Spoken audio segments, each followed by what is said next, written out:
All right, everyone, welcome to the latest edition of Daily Gooder Pod here on StreamYard and other streaming services here on the interwebs. Usual suspects are back, a bit of a break, but a lot of good Arsenal news to discuss, mostly good Arsenal news, overwhelmingly good Arsenal news. Joining you from the United States, I'm Raf, and joining me from London are my two pod cohorts. To my left, if you look up, is Sam. Welcome, Sam. Welcome back, Sam. Hello, mate. Hope everything's well. Everything is well, especially in Arsenal world, and of course to his right on your internet screen, MJ. Now settling in here on the pod. Welcome back, sir. Hello, how's it going?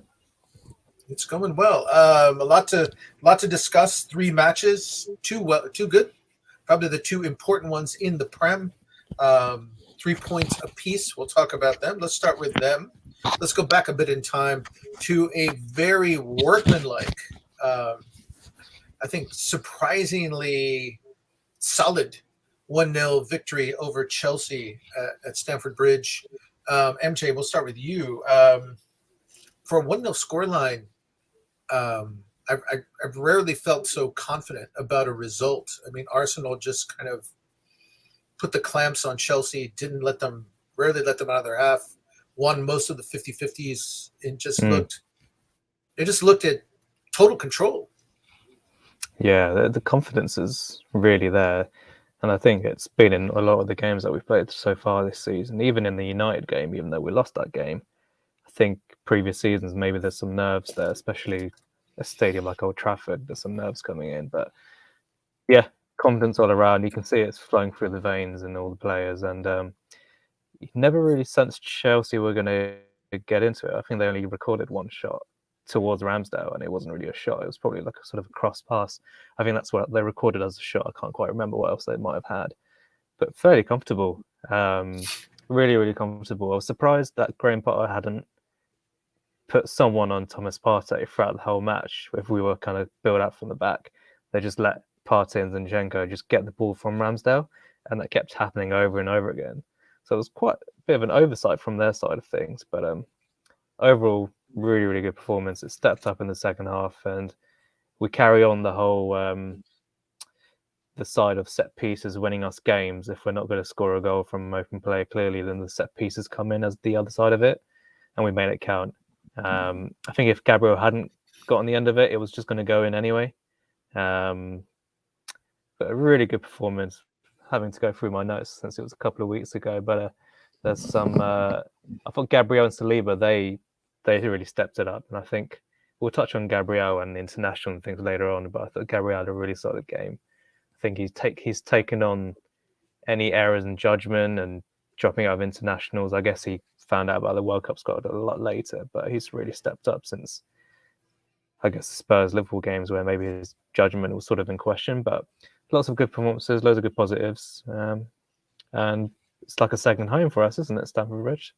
It's become that certainly under Arteta. Sam, surprising, not something I expected to hear or see, rather, or both.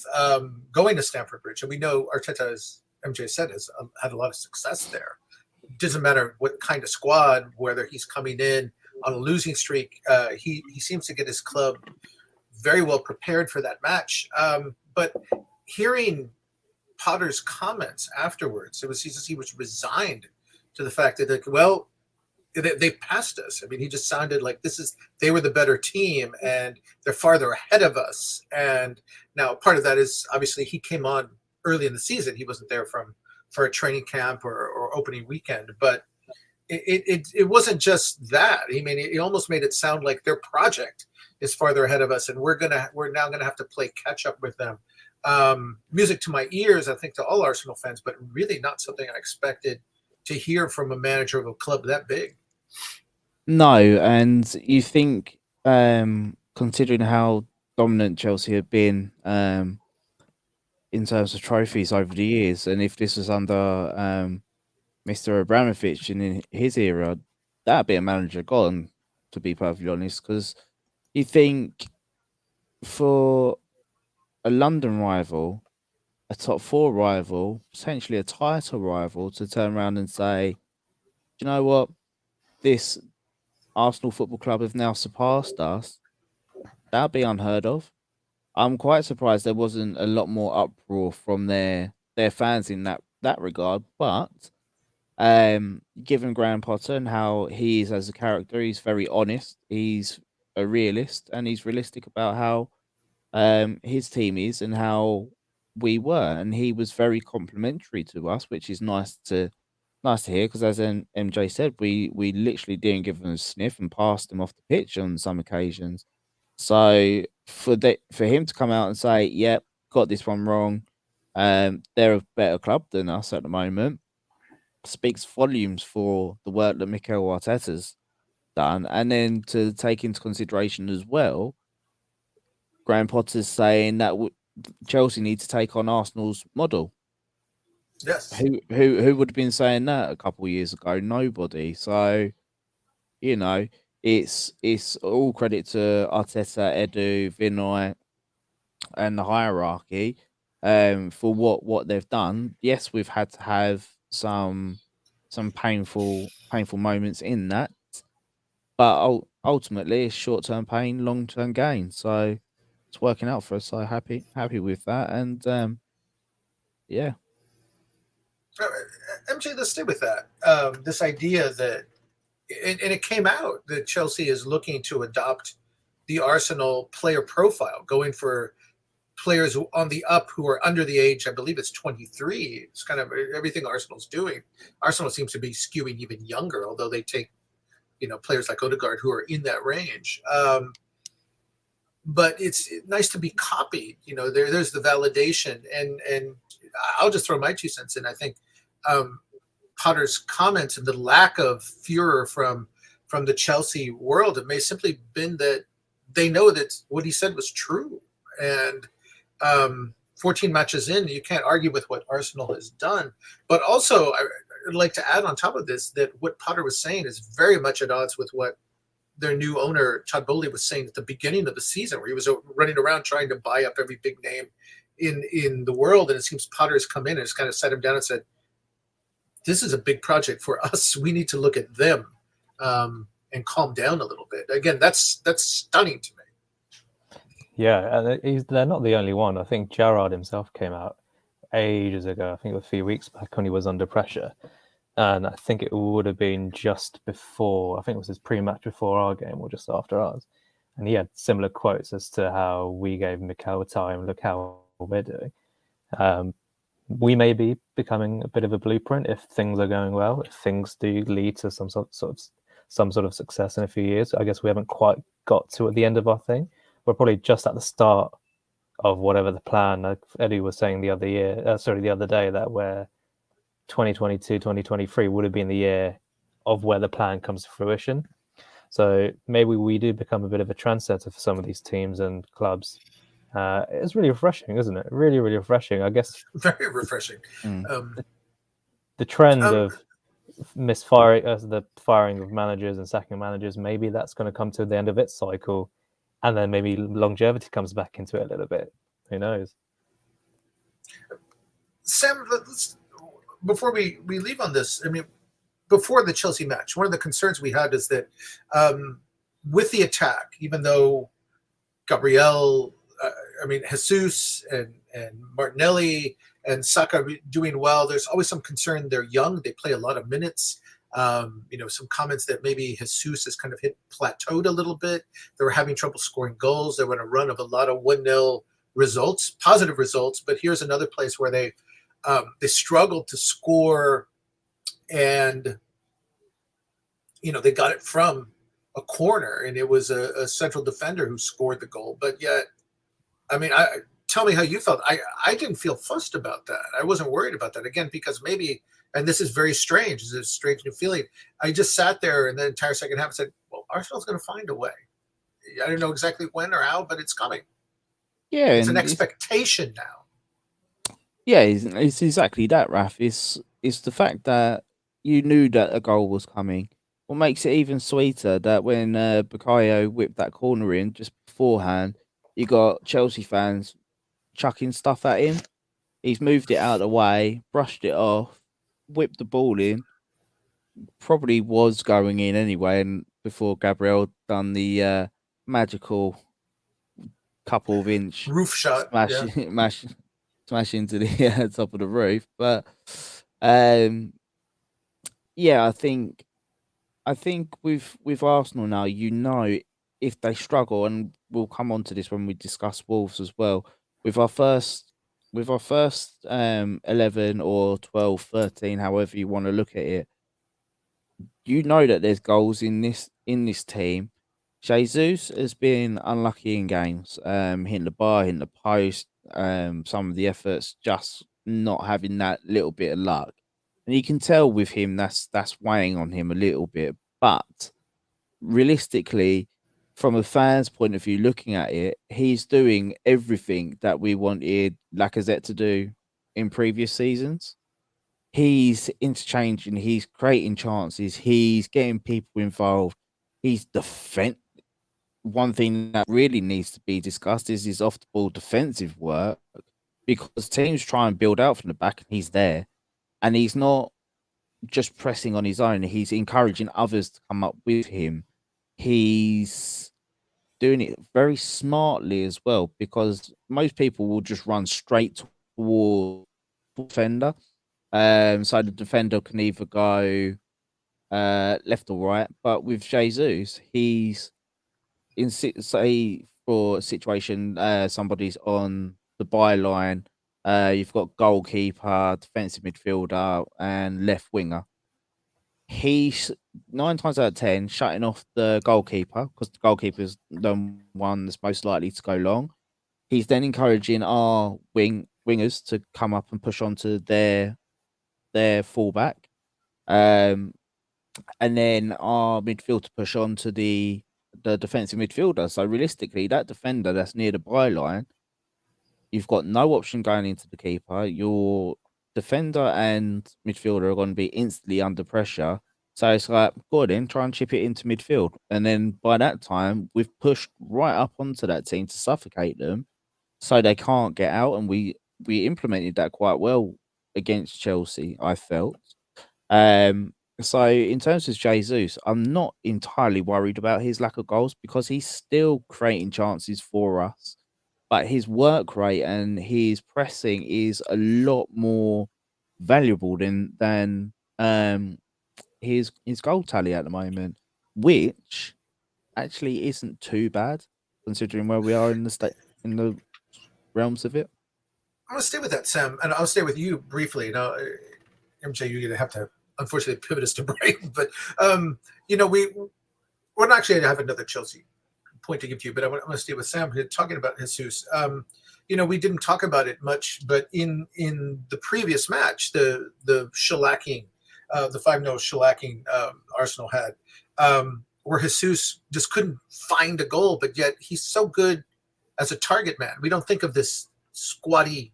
He's very muscular, but we think of people like Giroud as, let's play with your back to the goal and do the little chips and the little back heels and the clever things. But all of Reece Nelson's goals were just almost blind passes. He had this telepathic ability, and you see, and it's with Jesus. I'm going to get the ball, and I know they're overcommitting to me. There's going to be an empty space, and I'm just going to feed it to the spot. Whoever's there. In this case, it was Nelson. I'm going to feed it to him, and he is just so good at that. As you said, people I think focus on the end result, but he is creating goals. Yeah, absolutely, and you're absolutely correct in the fact that he's we should be looking at him as a target man also, because he is so strong and he manipulates his body very smartly in terms of how he comes into defenders. He doesn't just back in; he's always on a half turn, so he's able to spin either way with the defender. And if need be, he will put his body in, but he's got a low center of gravity. Where he puts his body in, it's quite low, so the defender's having to arch over him, which then puts them on their tiptoes, which makes them unbalanced. And where he's able to spin out, if the defender's on their tiptoes, they're not going to be able to go with him. So he's either drawing the foul or finding, as you say, somebody in in a bit of space or the space for somebody to get onto the ball. And he's rather selfless about it. I mean, we've talked about this several times, going back to the United game where he was bugged, but he draws more fouls, I believe, than any other player in the Prem, and he just seems to kind of shrug it off. He said, "He's like, this is part of my job. This is part of creating goals, and it's working, and we're winning. Let's move on." And again, just another thing to appreciate. Now, MJ, I was thinking as Sam was describing the press and how smothering it was, that we really first saw this in the U.S. tour in the summer against Chelsea, where there was that wonderful half. I think Jesus had 2-3 goals, had a chance to score like a hat trick in the first like 20 minutes, but it was this incredible press that Chelsea could not break, and they kept making turnovers, and Arsenal kept getting them in Chelsea's third and just attacking and punching them in this case. That was the quick death. This was very similar. We're just going to hit you with the press. We don't think, even though you've got your big boys now, you've got a third of the season in, and you've got all your starters, we're still going to smother you. This was more like a slow death. But again, Arteta just seemed like, why change it? Let's, maybe the goal will be a little harder to come by. But again, Chelsea was just hanging on in both those matches. But similar tactic. Different style, but very similar tactic. Yeah, and it's intelligent. Sam's already touched on it in the way Jesus presses. I think the move before we got the corner, it was Thiago Silva, wasn't it? Thiago Silva on the ball when he had possession. And Jesus covered that angle, his right-hand side, so Thiago Silva could only go in one direction, and he was trapped between Jesus and Saka, and he's been doing it all season long. And I think we are playing, I think Sam shared an article with me a few weeks back, we're playing higher up the pitch now, so we can really suffocate them in their half. And if they want to go long, we've got a couple of fast defenders who can just run backwards if they need to. I don't think not many teams have played that long pass. I think Wolves tried to do it a couple of times in the recent game. So they probably sniffed out the opportunity that, okay, we're playing higher, so we're going to just send the ball long. And it's a bit of a trend where I think this is the highest that we've played in the opposition half in the last 3 seasons. And it's traps that are working really well in our favour. All right. And then from the high of that, one of the few lows of the season, I know we won't spend too much time on it, but we need to acknowledge it. Midweek, Sam, Brighton in the League Cup, Arsenal score the first goal, and then the very, very heavily rotated side just kind of ran out of gas, or just wasn't is the level still wanting from turning over from the first 11 to this second 11, heavily substituted second 11. So for me, it's a combination of things, really. With the second 11, a lot of them players haven't got the continuity of playing week in, week out, so it's going to be very stagnated football. From the very limited streams that I was able to watch on, we didn't have that tempo high up the pitch that we have from our usual front three. And that really puts the game plan to bed in terms of our press, because if we haven't got that intensity high up the pitch, teams are able to build through us and have that moment to think about where they want to go next. Eddie scored a great goal. There's no taking away from that. Other than that, it was a very anonymous appearance from him. But again, I think that's down to lack of rhythm. One thing that I did note as well, the front three, they didn't interchange as much as our usual front three done. They were very much, I'm sticking in my position. The two wide men, Nelson and Marquinhos, were very much, I'm going to hug the touchline, and that's what I'm doing. I'm not moving from here. Nelson had a good game, but the rest of the team was shoddy, to be honest. Cole Heining goal, he is unlucky for the penalty, having the slip. The first initial camera shot of that, he was out of shot. Next thing you know, you see Welbeck running on, and Hein trying to make the save there, but Welbeck just nipped in before him. I think if that doesn't happen, it might be a different game. But then, yeah, unfortunately, my stream started to buffer, and I just got the same instance on repeat. So that was the end of my viewingship of that game. But I think in terms of the squad, which we'll probably come on to a bit later, I think we're going to be coming into the realm of a rotated two X11s, two 11s. I don't think that we're going to be looking at where we're at the moment is first 11, 13, and then backups. I think then backups are generally going to be starting to be worked out. It wouldn't surprise me if an offer come in for Nketiah in January or the summer if we took it. I think that this might have been a move by Arteta to say, okay, show me what you got first half of the season. If you're not good enough, I'm going to upgrade you. Yeah, this is something we can talk about a little bit. I actually plan on talking about it after we get through Wolves. But MJ, this does kind of expose that for all the quality of the first, say, maybe 14 or 15, there's still some spots on that second 11 that could really use an upgrade, and some that we expect and others that we don't.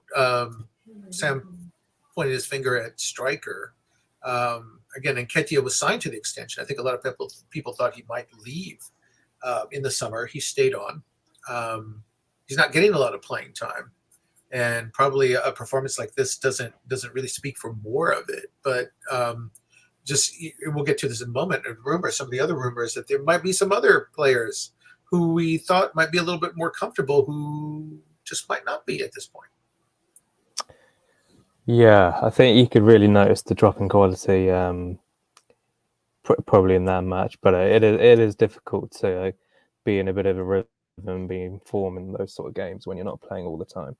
I think you can notice with Vieira, he may not be playing his best games, let's say for Brighton, for example, but against Wolves when he came on, because he's playing with better players in a better system, with a bit more of a pressure. You could see he sort of grew into the game. He got a bit more confidence after his assist. El Neni, maybe this is his final year because I guess he extended for 1 year, didn't he, towards the end of the last season. Yeah. So maybe he's coming towards the end of his career. I don't see him staying on further, and that's probably what the plan of action was with El Neni.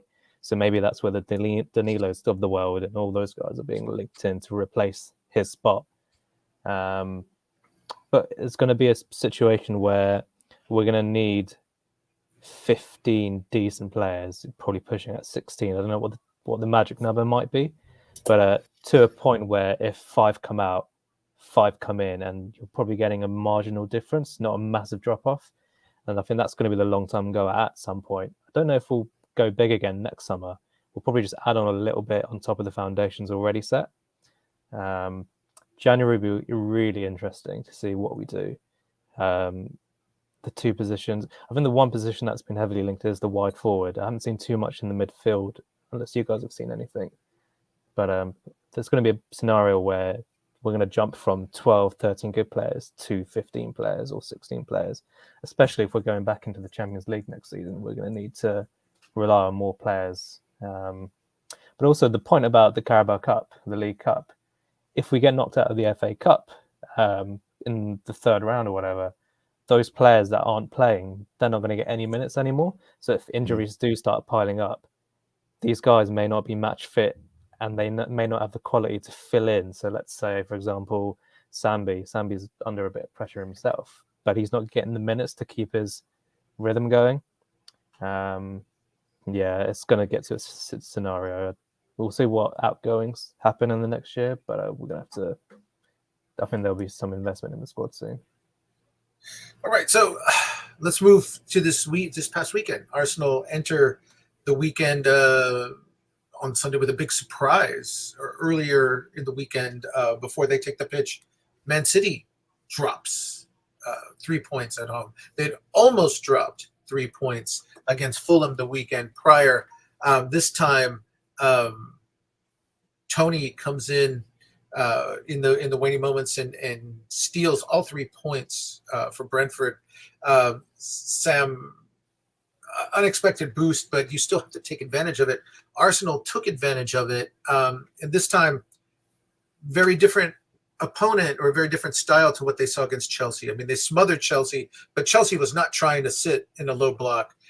Wolves made it clear from minute one that they were going to try to build the fortress around their goalkeeper. They had their new manager was in the stands. He still was ready to make his debut, but they were going to try to get some kind of result before they brought him in, before the break started. Again, Arsenal just this time, different approach, different result, but very patient. Yeah, I think we're going to encounter this a lot more, this style of team that will sit into a low block and try and set their stall out early doors and hit us on the counter. It wouldn't surprise me, actually, if teams like Liverpool do this as well when they play us. But I think we're equipped across this team. We're equipped to facilitate a low block and to really break it down, because you think probably 2 years ago now, teams used to do that. We used to try and go hell for leather at them and then become tired and get caught on the counter. But now we're a lot more methodical about how we try and break these teams down. We don't always go forward. We do move them side to side. We probe. We go forward a little bit. We come backwards. We go side to side again. We go down one side. We come out. We go down the other side. Really trying to shift the team about, trying to confuse them. Then we've then got the third man runs that try to break the line, so the defender drops in. Issues that half yard of space that we're able to find somebody in. It's actually really pleasing to see. And you think, if this is how we're performing now with this young squad and how they're able to look at this going forwards, it's going to be quite scary, to be honest, because we can literally mix it with teams, and we're afraid to get physical. We'll move teams about. We'll play high. We can play deep. We can play counter. There's so much variation in this team now. It's worrying if you're in opposition, because you don't know how to attack Arsenal, because you don't know what Arsenal you're going to get in terms of shape, formation, how we've scouted this team and go, okay, this is how they're going to play. To counteract that, we're going to play like X, and the team could go, okay, they're going to play the passing game. We'll go, well, no, we know you're not very good with the ball. We want you to come onto us, and we'll counter attack you. You know, it's there's, as I say, there's a lot of variation with what we're doing, and I think the way that what was it? The first goal was Vieira breaking through and squaring it across to Odegaard, if I remember correctly. It's that little movement that he made. Keepers coming out. Most players would have just gone, okay, I'm going to go for a shot here. Not Vieira. That's another technician that's still finding his feet. Little dink across the box for Odegaard to tap home. And having players like that in this squad, it's brilliant for me. Yeah, talking about the confidence, I want to go back to the first half. MJ, we talked about this. We're talking about this in the Chelsea match, just how high they play. Sam brought that up, but in the first 30, 40 minutes, when it was clear that Wolves was going to sit back, Arsenal just decided, okay, we're going to press you. We're not afraid of you hitting us over the top. As you said, our center backs can run. They're very fast. And I was just kind of amazed to look up at their moments. I mean, we're used to seeing one of the fullbacks go forward, one kind of tuck in and one go forward. And we've seen Ben White do that a lot. But there was moments where I looked up and, 15, 20 minutes in, and Partey's in the box. And normally where Thomas Partey is, well, there is William Saliba and there's Gabriel's. Like the entire team moved up and said, well, we're very comfortable. We'll play in your third. We're not going to play in your half. We're going to play in your third. And we're not fussed about you. We're not worried about you beating us over the top.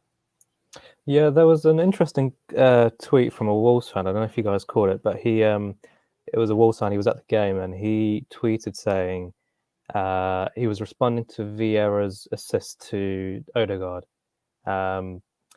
Apparently, in the warm up, we were constantly practicing this routine of just sending loads of bodies into the box, and I think that's where the first 40 minutes might have been a little bit messy. It's not the direct result of that warm up or that routine. Maybe it's just to get it into our minds, but because we didn't look quite composed at the start of the game. We were just sending everyone in. Maybe the positions weren't quite right. Maybe that's why Wolves were seeing all these holes that they could expose us on. If they had a bit more quality up top, we know that they've not been scoring any goals. Maybe they'd take one of those chances. I don't think they had a very good chance, but they just had more sort of long range. Like Guedes has a chance just slightly wide of the box. But I think positionally, we were probably sending in more bodies than we had done before the Wolves game, and that's where the result actually went in our favour. Where Odegaard and Saka and all these players are just in the box, and that was the result of the 2 goals that we scored. Maybe it might have been something that we were working on in the routines in the pre-match. It was an interesting tweet that I caught on. I replied to the fella. It might have been a very different tactic that we were going for. Maybe that's why we were sending everyone a little bit more forward, and maybe that's why in the second half we looked a bit more composed. We weren't maybe doing that as much, but if we were going to get into the byline, then we all throw the bodies in and get on the end of something. That way we're timing that decision a bit better.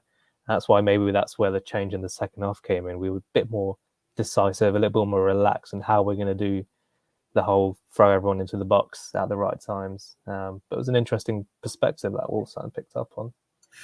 Sam, might this have that slight lack of sharpness have something to do with Granit Xhaka having to come off so quickly and Vieira having to go in for him? We know that he's a player who's been sent forward a lot more this year. And was this incredible thrust forward the whole unit, the whole 10, as it were, not just a response to them sitting back, but then maybe losing a guy and Vieira, Xhaka's a physical presence in the box, and Vieira didn't offer that. Yeah, I think with Vieira, I remember speaking to Ryan when we first signed him. We was discussing where Vieira could potentially end up, and I'm still of the opinion that left centre mid could be the position for him. I think that given the profiles of Granit Xhaka and Vieira, they're 2 completely different profile of players. Vieira's more of a technician in and around the box, whereas Granit's leadership qualities carry him through, and also he's able to offer that physical presence in and around the box. So for teams trying to counter-attack, he'll be that body to be the block high up. But with Vieira, he was finding his feet in that area. I did notice that he and Odegaard were kind of following each other in the same positions in the first half. Second half, I think Arteta got into both of them, was like, no, you're doing the right side, you're doing the left side. Stop trying to merge into the middle. And with Odegaard, I felt second half he dropped back a little bit on the right hand side, and Vieira was playing a lot more higher up to cater for both abilities. Because Odegaard, again, he's somebody that can do a high 10, medium 10, or a low 10 to really mix up his play, to then draw players out, be able to bring them out of position, to then Okay, if you're not going to come out of position, I'm going to receive the ball deeper. I'm going to have time to pick my pass. Then you're going to have to come out, and I'll just skip round you, pass round you, or I'll give it to Vieira. He'll be able to find me again, or go the other way. So for me, it was interesting to see how them two got on, and I think second half it was really pleasing to see that they can operate in the same team and how they operate in that team. Because Raf, I don't know if you remember, we discussed quite a while ago having symmetrical teams in Yes. terms of the right and the left, and I think midway through the second half, you really saw that mirror come to fruition. Mm. So it was pleasing. I thought when Granite went off, we'd suffer a little bit, which we did in the interim. But again, we've got different players for different scenarios, different abilities. So it's pleasing to see in terms of that. And then going back to the outside of the 11, players come in of that ilk to then come in, demonstrate what they're able to do. That's pleasing, because sometimes before we wouldn't see that. And just to finish up, I mean, again, MJ, once they got the lead, once that Odegaard got that first goal, then as Sam was saying, the adaptation came. It's almost like at that point they picked up where Chelsea is, what they were doing to them. They knew Wolves had to come forward to try to get that second goal, and the second one, or had to get their an equalizer, and the second goal is all off the press. Martinelli dispossessing, and then they come forward, and there's chaos in the box, but very smartly find again, or the deflection comes to Odegaard, and he's able to just put the game away with a very surgical strike for the second goal. Yeah, and that's the theme of some of the presses that we've done is it's the timing of it. So everyone's in their positions when I think that fullback had it in the corner. Martinelli is just positionally just preparing himself for anything. It falls for him, fortunately, and then we just submerged into their goal. So they're not quite ready to be on their back foot as soon as we just turn that over. I don't know where we rank for turnovers and things like that, but it's been a theme just from the eye test that once we've got that turnover from either Saka's side or Martinelli's side, or definitely from Jesus' side, we're already just to sort of swarm into the boxes. A theme that has been a really refreshing thing for the whole season is we're putting loads of bodies in the box now. So that whole thing that Wolves fan tweeted about us practicing that routine, we've seen that a few times over the season. The Martinelli's winner against Villa, Saka's equalised against United. We're all sort of timing ourselves to get in and make the most of those turnovers. So it's been a really powerful weapon, and it also touches on the youth side, the sort of the energy of having a younger team with better legs and just always being ready, and that hunt to smell an opportunity. So it's been a really good theme for us throughout the season. And so we come to our title. Sam, this club heads into the World Cup break 5 points atop the table, 5 points clear of City. I don't think in our wildest dreams any of us expected that, but they're guaranteed to be first on Boxing Day when play resumes. With those 5 points, they're guaranteed to be first on New Year's Day, regardless of the result on Boxing Day. That Boxing Day match will be the 40% mark, 40% of the season in the books.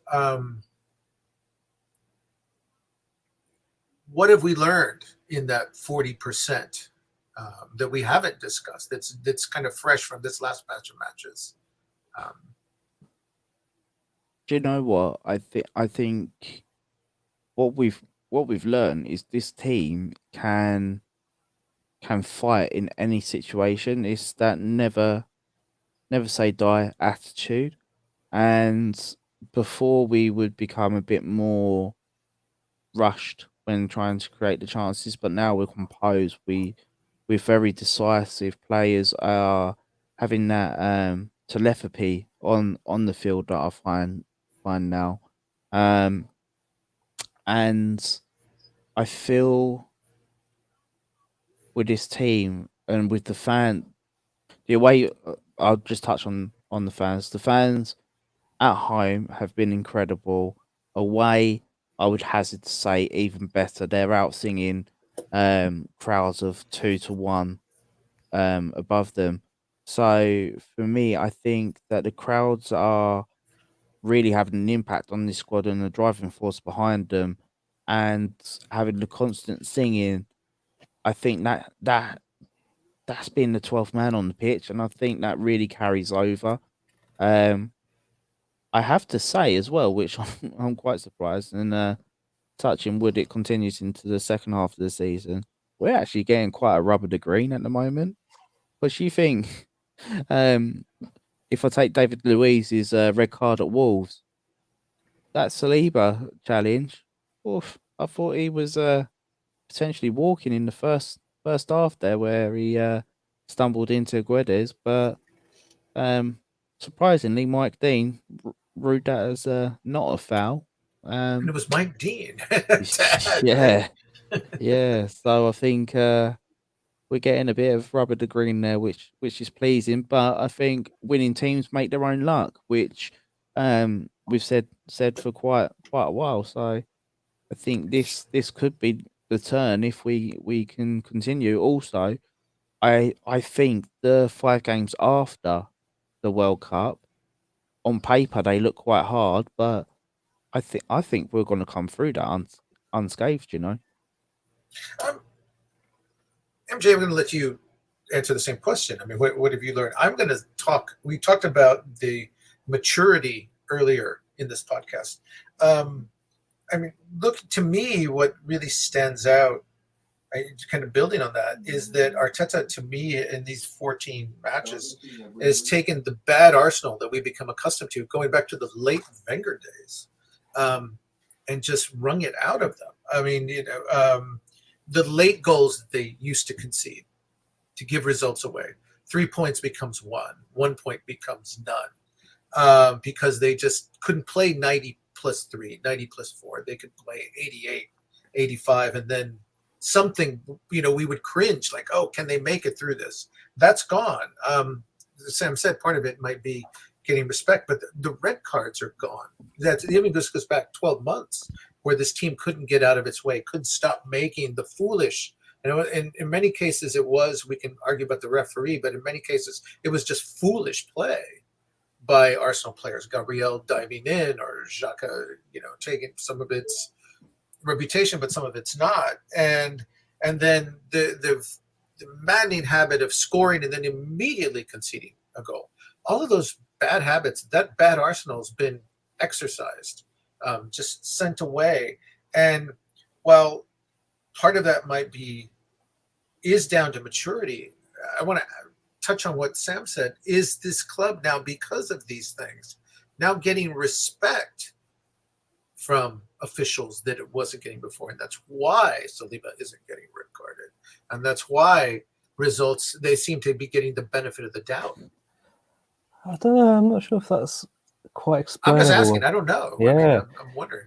It's probably just it could just be a phase of luck that we're going through. Some of these decisions aren't being looked at as heavily. We've got stung by I guess the most recent memory where it really hurt was the home game against City, with a couple of decisions there where they didn't VAR Odegaard's penalty decision, but they VAR'd Bernardo Silva the other side. I think that's the most recent one that really stung. So yeah, there will be a couple of factors to that. I think the things that we're learning, the things that I'm actually learning is the more we win, the more the rival fans come up with new narratives, new goalposts, new everything. They keep moving them every week, don't they? Every week. And I've never seen another big club that maybe first get that sort of recognition. Maybe Liverpool had a bit of it, because I think the whole thing with Liverpool winning their title was City had an off season, and Liverpool only won the title because City had an off season. But for us, every week we're hearing a new thing. Now we're hearing Chelsea, United, and Liverpool going through a rebuild, and City are have a weaker squad depth. There's a couple of things coming out, so that's been something to observe from the outside. But the rebuild of the connection, I think what Mikel has done is, from his very first interview, he's kept every word.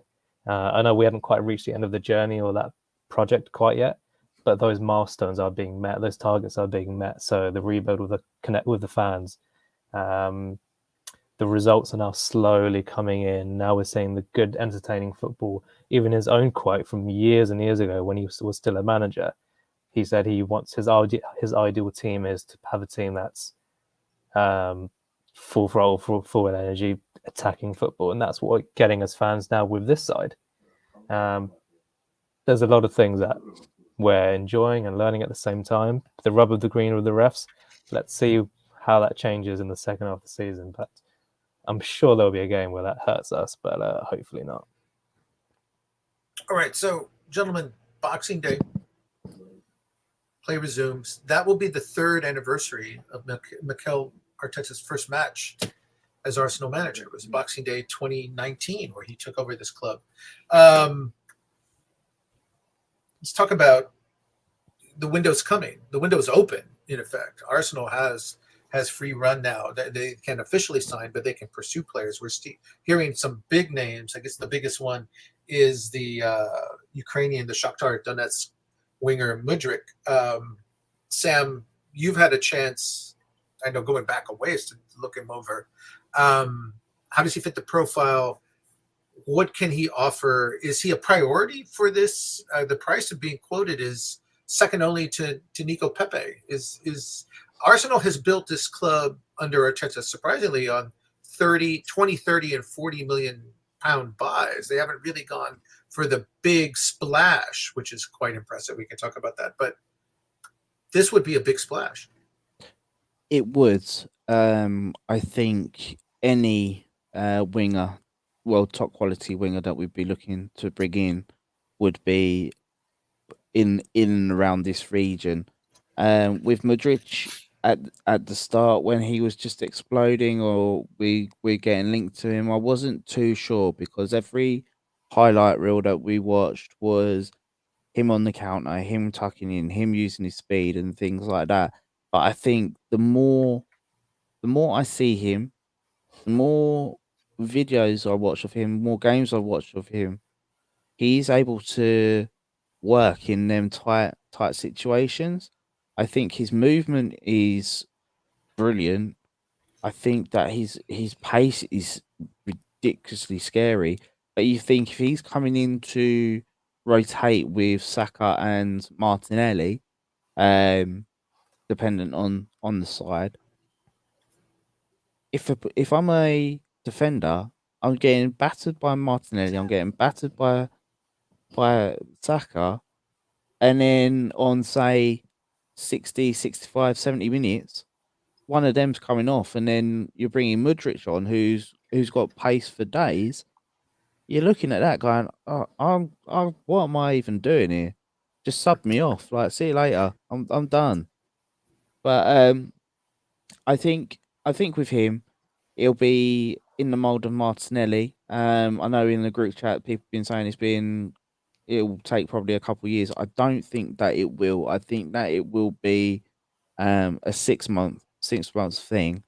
But him being in rotation will give him the ability to acclimatise to the league, give Mikel time to work his magic with the wingers, and also for potentially Mudryk to embed into the squad.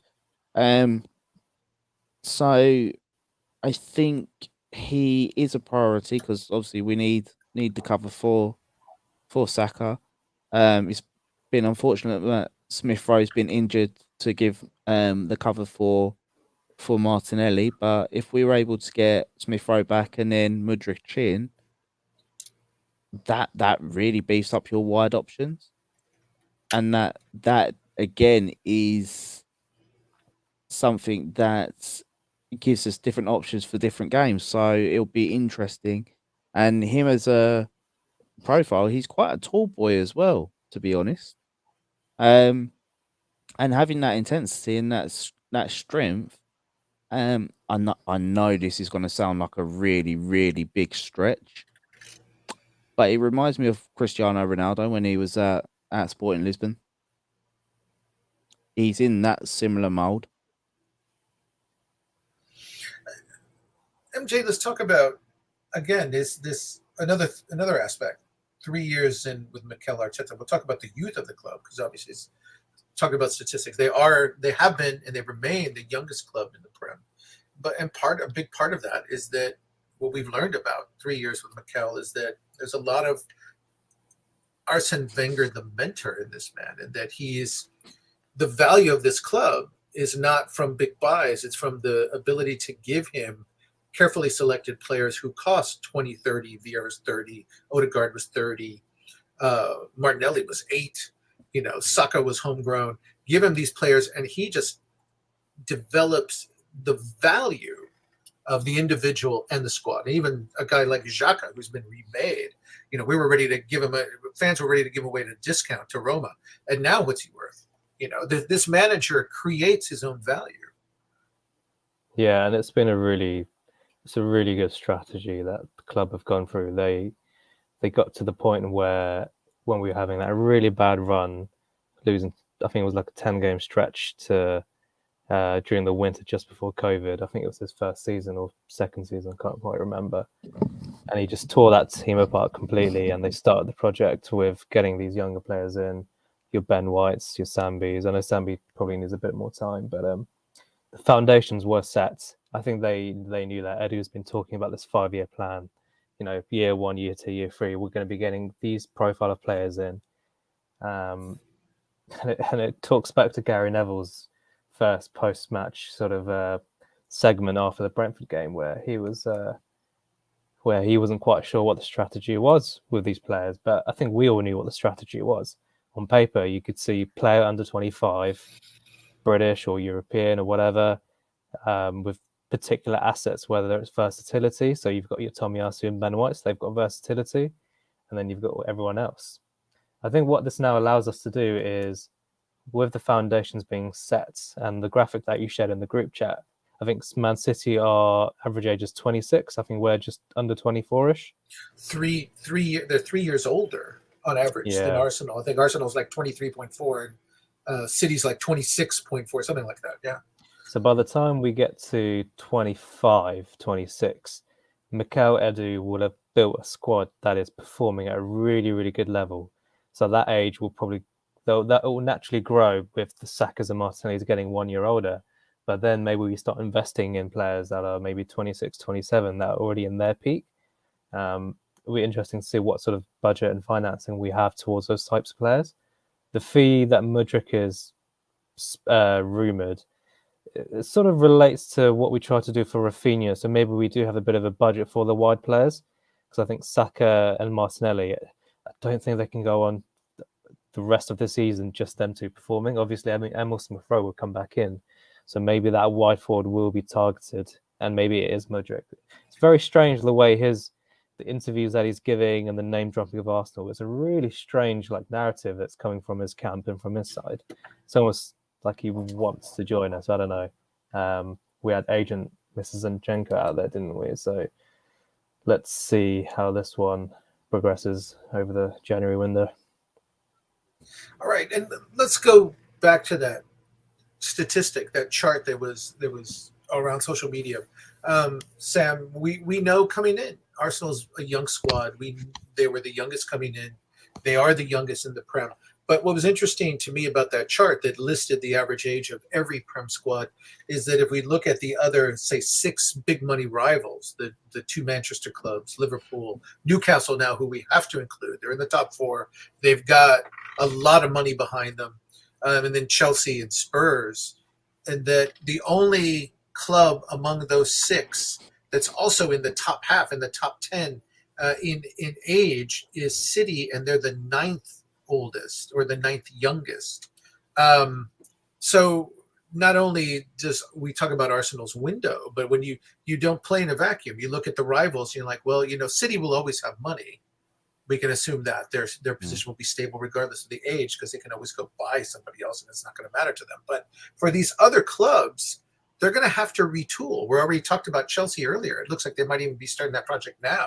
But we know Spurs are relying on Kane, who's not a young player. He's not ancient, but he's on the wrong side of 30. We look at the midfield of Liverpool. We were talking about this when we played them earlier. They're going to have to retool that part of the club, where those teams are going to have to do some teardowns. Arsenal is just their floor is so high now and so young. All you can look at them is just let them develop and then just add to it. It's a whole different dynamic that tells us this window is just opening. Yeah, do you know what I was thinking about this the other day? I think that we are potentially coming into a new cycle of rivals.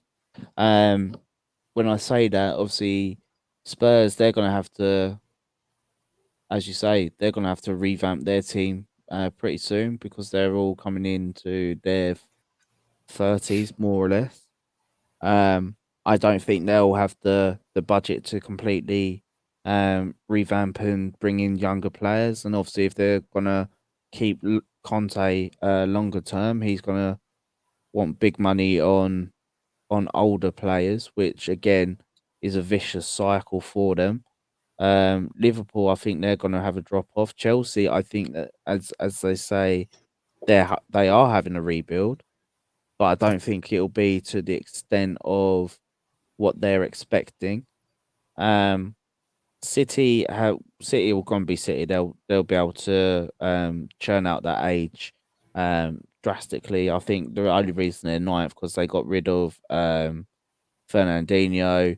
They've downgraded age with Jesus, with Haaland, and Holland, then right? Zinchenko and Sergi. I want to say Sergi Gomez that went there.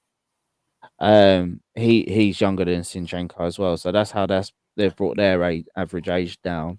Newcastle are the one that interests me the most actually, because we all thought that they would go out, splash the cash, on big name players to be ready here and now.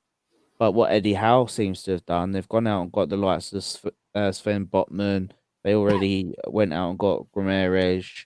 They're trying to target that age bracket of about 21 to 24, where players have already got that top tier experience, but they want to build a team slowly but intricately so that they're able to create a team, to create a squad to then go on and challenge. So they're not expecting an immediate here and now. I think that they're biding their time a little bit for the next couple of years so that that squad grows with each other. Then they will have that synergy within the squad, a bit like what we're seeing with the telepathy on the pitch. And I think they're going to be the ones that are most interesting. So instead of the traditional top four of being, say, Chelsea, Liverpool, City, and Spurs, or top six, throw us in there as well. I think, and United. I think that the new age would be a big three of Arsenal, Newcastle, and City. And then if you're Interesting. looking outside of that, I think that it might be Chelsea. And then I think that top six will go to top four. So I think Spurs will probably fall away, and United will just be in turmoil for a while. If Ronaldo's to be believed, right? Yeah, well, there is He that. is not confident. Of course, they're That's right. on tomorrow. That's a whole other kettle of fish. We'll leave that one. That's not our pod. That's not our squad. So we'll leave that one for another day, another time, another fan base. All right, gentlemen, we're approaching an hour here. Again, a lot to chew on and a lot to discuss as we come back. We're going to be here during the World Cup break. We'll be watching our players in the World Cup, but also, the window. I imagine the rumors will heat up. You talked about Mudryk today, but other names. And I'll say one other thing. I just saw, I don't remember the name. I saw this morning rumor of a right back Arsenal looking at a right back. I don't know if that's a rumor has any credibility or not. But talking about the floor, I'll say this, that it tells me that the floor is high already and young. But if there's any weakness, if there's anybody slips or isn't evolving, you use the term, Sam, that our Mikel Arteta is ruthless. And, we can say, okay, if you're looking at a right back, who's at risk? Because we've seen Tomiyasu's played on the left. Is it Tierney, who maybe isn't evolving as well or having too much injury problems? Is it Tomiyasu? Like this club is just thinking, we're not going to stand pat. We have young and we're good, but we're always looking to get better. And it just seems that floor, as you said, will continue to grow. We talked about Nketiah at striker. That's somebody maybe in the future. That's probably for the summer. But that's a wonderful place to be. Wonderful place to be. MJ, you want to take that? Sam, I'll give you one of you gentlemen the final word. But here we are. Merry Christmas to all of you, even though it's November. Arsenal are going to carry us to the holidays, top of the league, and it's fresh. It's been a while, and it feels fantastic. That's my final word. I hope the Arsenal boys, they do really well during the World Cup. I hope Saka starts because he is probably the best one-on-one player in the side alongside Foden. Foden's a little bit more possession-based, but I hope the Brazilian boys do well. Hopefully Martinelli gets some minutes and he gets a taste of the World Cup and that sort of thing. Partey and Tomiyasu might be the first players to go to the Dubai camp if they don't get out their group stages. But Brazil and France with Saliba, you expect them to get out the group stages, so they'll probably be out there for a while. But I think we'll be keeping a good eye on the players and the boys. I don't think Jesus starts for Brazil. I think Richarlison is a favourite out there. I think with Antony and Neymar and Vinicius and all those boys. So yeah, it's gonna be a good watch. I'm gonna be in Singapore watching the guys actually. So yeah. There we go. I mean, we saw a lot of Arsenal women host a cup, European Cup, when England won. I mean, there is a chance that we're going to see some Arsenal players hoist the World Cup. Yeah, we've got some on the Brazilian squad, on the French squad, even dark horse, you would say the English squad. But I mean, there's a real chance that we'll see a repeat. We're going to come back and say, oh, look, 2 or 3 of our players are now world champions. So good times. It just keeps growing.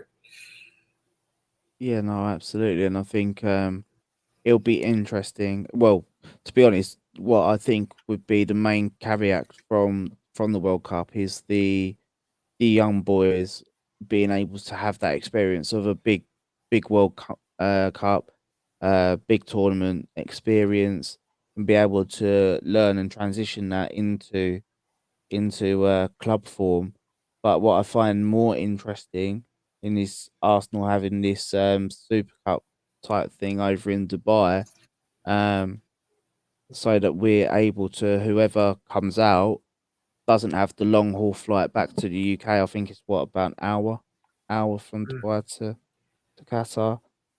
Hour's flight, joins up with the rest of the squad, and then back into a training camp. So it'll be interesting to see how that works for us. I think there's going to be a mentality change as well. So if the players that have been on previous tournaments, if when they finish the tournament they go off to holidays and things like that, they now got to come back into a season 100%. So that's going to be something to keep an eye on as well. If they can rejig their mindsets into a competitive routine again, I hope we don't get that drop off because we've had such a good start to the season. You raise an excellent point, though. Is this cup, which was just announced today, Mikel's attempt to just say, I'm going to try to prevent that post-cup hangover and then have to rebuild the squad? I'm gonna take a camp there. They're gonna come in. It's a mini tournament, but I can at least keep what I had going, or just get them, reacclimate them to that as quickly as possible. Maybe give myself an edge coming back into the Prem that some of my other rivals will not. Because as you said, Sam, there's some tough matches coming out right after the break. Yeah, I think this is A, to keep the players that haven't got competitive, and B, those that are coming back will be able to have that competitive mindset. I think they'll probably be given probably five days to a week off, but coming back in and around that camp, well, say 5 to 7 days off, they'll be in and around the rest of the squad, but they'll be monitored by our sports scientists. They'll probably have that little bit of downtime out in Dubai to do leisure, to spend with family. Um, but then they're there week 2 or day 6.